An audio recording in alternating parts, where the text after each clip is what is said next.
Hello friends, welcome back to my channel. आज हम बनाना सीखेंगे डिज़ाइनर ब्लाउज, जिसके लिए हमने 1 मीटर हमने मेन फैब्रिक लिया है और 80 सेंटीमीटर लाइनिंग क्लॉथ। इसको हमने इस तरीके से फोल्ड कर दिया है। अब हम वन साइड से इस तरीके से फोल्ड कर देंगे और हम इसकी लेंथ लेंगे। 15 इंच की लेंथ ले ली है हमने। इस तरीके से हम स्ट्रेट लाइन करके सीधा कर देंगे। अब हम शोल्डर लेंगे। शोल्डर हमने 7 इंच लिया है। अब शोल्डर की विड्थ लेंगे जो कि हमने 3 इंच का रखा है। नेक की लेंथ हमने 4 इंच रखी है। इस तरीके से बॉक्स बनाकर हम यहाँ पर बोट नेक का शेप दे देंगे। आर्म होल के लिए 6 इंच की लेंथ लेंगे और इस तरीके से बॉक्स बना देंगे। अब हम चेस्ट की मार्किंग करेंगे। 31 इंच में 2 इंच एक्स्ट्रा लूजिंग के लिए ऐड कर देंगे और 33 इंच की चेस्ट लाइन के लिए मार्किंग कर देंगे और इस तरीके से स्ट्रेट लाइन बना देंगे। 2 इंच का हमने मार्जिन लिया है। अब हम आर्म होल की गोलाई बनाएंगे, जिसके लिए हमने यहाँ से 1.5 इंच तक ऊपर एक डॉट बनाकर इस तरीके से गोलाई दे दी है। ये हमारा बैक पार्ट के लिए आर्म होल रेडी हो चुका है। अब इसी तरीके से हम फ्रंट पार्ट के लिए भी 1.5 इंच ऊपर एक डॉट बनाकर इस तरीके से गोलाई दे देंगे। अब हम इसकी कटिंग करेंगे। बैक पार्ट की कटिंग हम पहले करेंगे। शोल्डर में से भी इसको ओपन कर देंगे।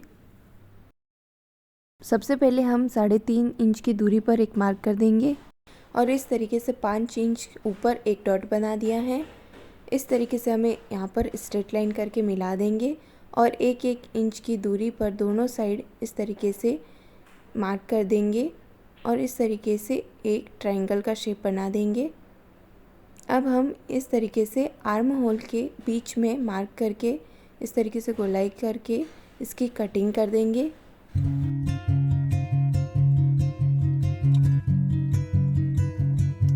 सेंटर में 1 इंच की इस तरीके से मार्किंग करके तिरछाई देके इसकी कटिंग कर देंगे। अब हम बैक पार्ट लेंगे और इस तरीके से नीचे वाली साइड 3 इंच पर एक मार्क कर देंगे और ऊपर 2 इंच पर और इस तरीके से गोलाई का शेप बना देंगे और अब हम इसकी कटिंग करेंगे इस तरीके से। अब हम मेन फैब्रिक को लेंगे और इस तरीके से इसको 1 फोल्ड कर देंगे और इस पर अस्तर की कटिंग को रखते हुए इसकी भी कटिंग कर देंगे।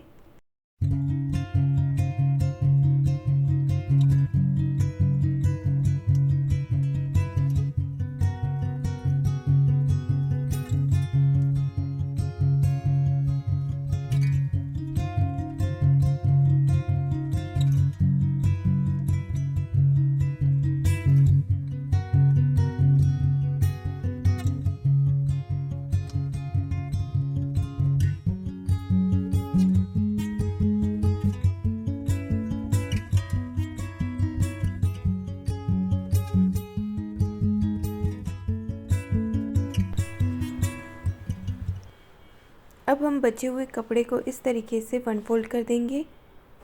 अब इसको हम एक बार फिर से फोल्ड कर देंगे इस तरीके से। इसकी विड्थ हमने ले ली है 11 इंच और 3 इंच ऊपर एक मार्क कर दिया है और अब हम इसकी टोटल लेंथ लेंगे 11 इंच और 1 इंच एक्स्ट्रा हमने मार्जिन दबाने के लिए रख दिया है। इस तरीके से स्ट्रेट लाइन बना देंगे और फर्स्ट लाइन से 3 इंच नीचे की ओर मार्क करके इस तरीके से पत्ती का शेप बना देंगे। अब हम इसकी कटिंग करेंगे।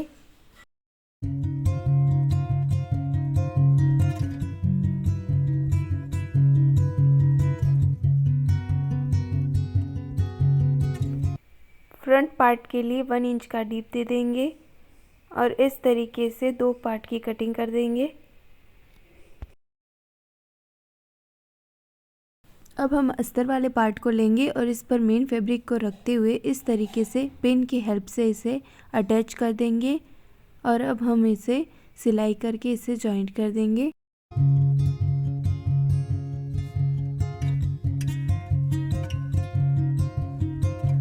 और एक्स्ट्रा बचे फैब्रिक की कटिंग कर देंगे। बचे हुए अस्तर के कपड़े की इस तरीके से 1-1.5 इंच के करीब उरप पट्टी निकाल देंगे और इसको इस तरीके से 1/2 इंच का मार्जिन छोड़ते हुए अटैच कर देंगे। थोड़ा हल्का सा खींचते हुए से लगा देंगे।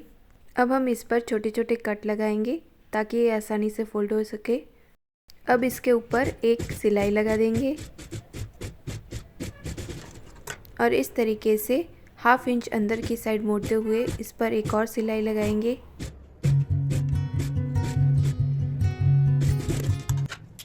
अब इसको अंदर की साइड मोड़ते हुए 1/2 इंच दूरी पर एक सिलाई कर देंगे।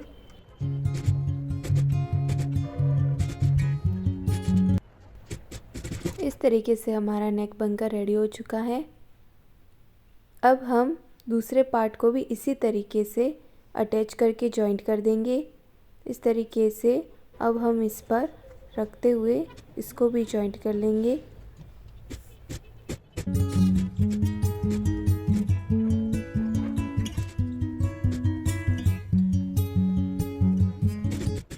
और इसी तरीके से हम दोनों साइड इस कटिंग वाले पार्ट को जॉइंट कर देंगे।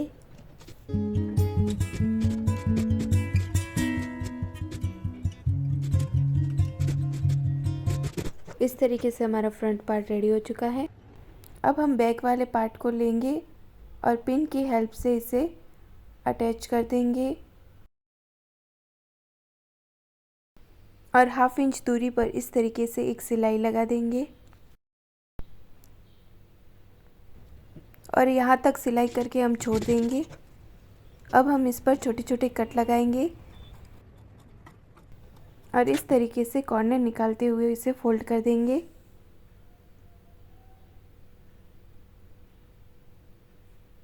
और इस तरीके से इस पर एक सिलाई लगा देंगे।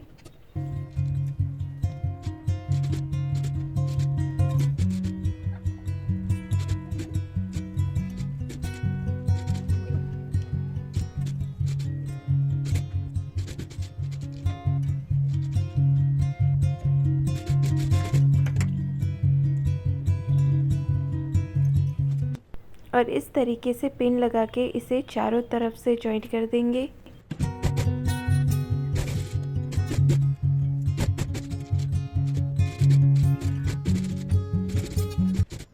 और एक्स्ट्रा बचे फैब्रिक की कटिंग कर देंगे।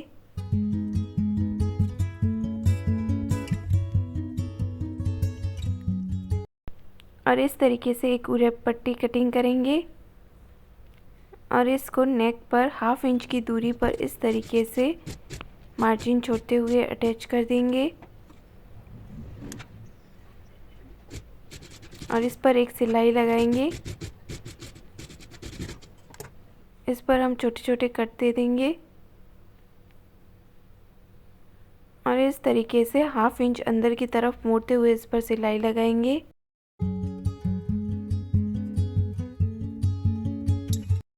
और इस तरीके से अंदर की साइड फोल्ड करके 1/2 इंच दूरी पर एक सिलाई कर देंगे।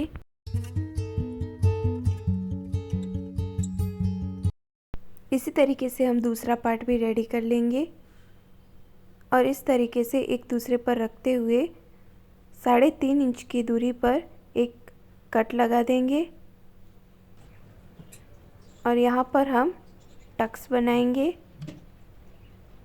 इस तरीके से 1/2 इंच दूरी पर सिलाई करते हुए इस तरीके से टक्स बना देंगे।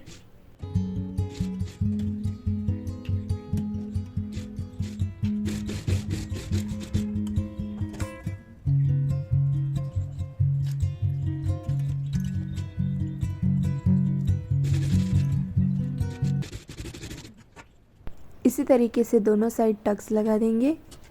अब हम अस्तर और मेन फैब्रिक का इस साइज़ का एक टुकड़ा लेंगे और इसको ऊपर से सिलाई करके इस तरीके से फोल्ड कर देंगे।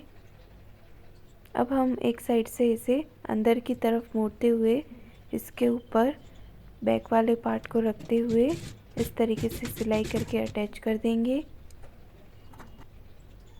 और इस तरीके से पास में एक तुरपाई के लिए भी सिलाई लगा देंगे। इसी तरीके से हम एक बॉक्स बनाकर ऊपर वाले पार्ट पर भी अटैच कर देंगे। इसको हमने दोनों साइड से पैक कर लिया है।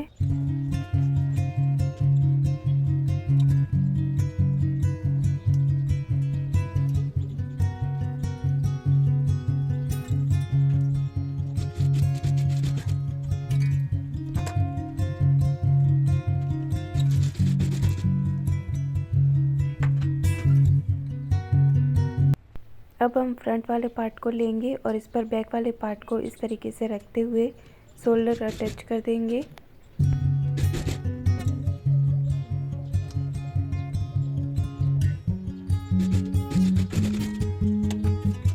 अब हम आस्तीन को लेंगे और इसके नीचे वाले साइड पर 1/2 इंच अंदर की तरफ मुड़ते हुए इस तरीके से एक सिलाई लगा देंगे और ऊपर वाली साइड थोड़ी जगह खाली छोड़ते हुए इस तरीके से छोटे छोटे गैदर्स बना देंगे।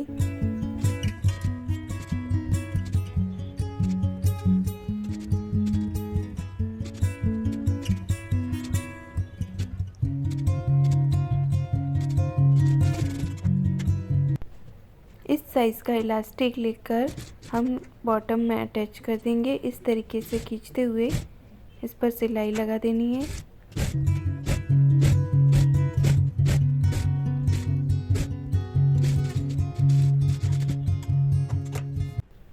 ढाई इंच के करीब हम ऊपर फिर से इसी तरीके से इलास्टिक अटैच कर देंगे।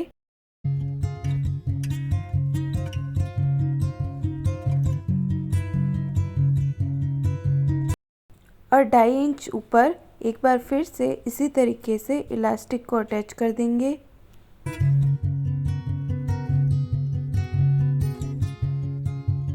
अब हम आस्तीन अटैच करेंगे। बैक वाले पार्ट पर बैक वाले पार्ट को रखते हुए इस तरीके से बीच में से सिलाई लगाएंगे और दूसरी साइड से भी इसी तरीके से बीच में से सिलाई लगाते हुए आस्तीन को अटैच कर देंगे।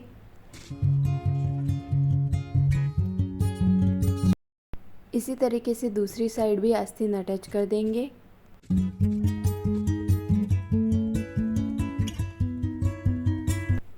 इस तरीके से हमारी दोनों तरफ आस्तीन अटैच हो चुकी हैं। अब हम इसे इस तरीके से मिलाते हुए ऊपर की साइड एक सिलाई लगा देंगे। 1/2 इंच का मार्जिन छोड़ते हुए इस तरीके से सिलाई करेंगे और यहाँ तक सिलाई करके इसे छोड़ देंगे। इसी तरीके से दूसरी साइड भी हम एक सिलाई लगा देंगे।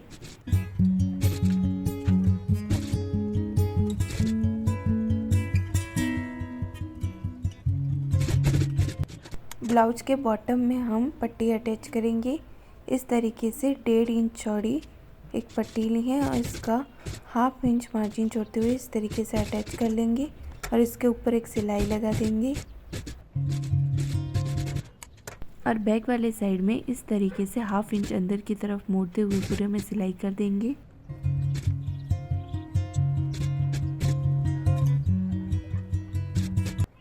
इसी तरीके से हम बैक वाले पार्ट पर भी पट्टी अटैच कर देंगे।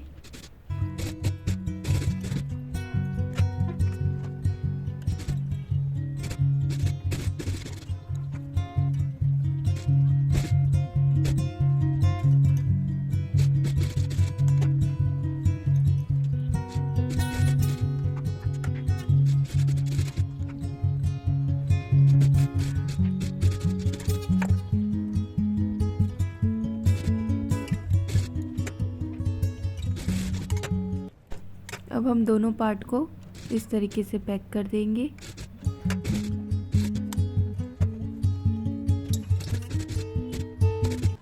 अब हम इसको उल्टा करके इस पर फिटिंग सिलाई लगा देंगे।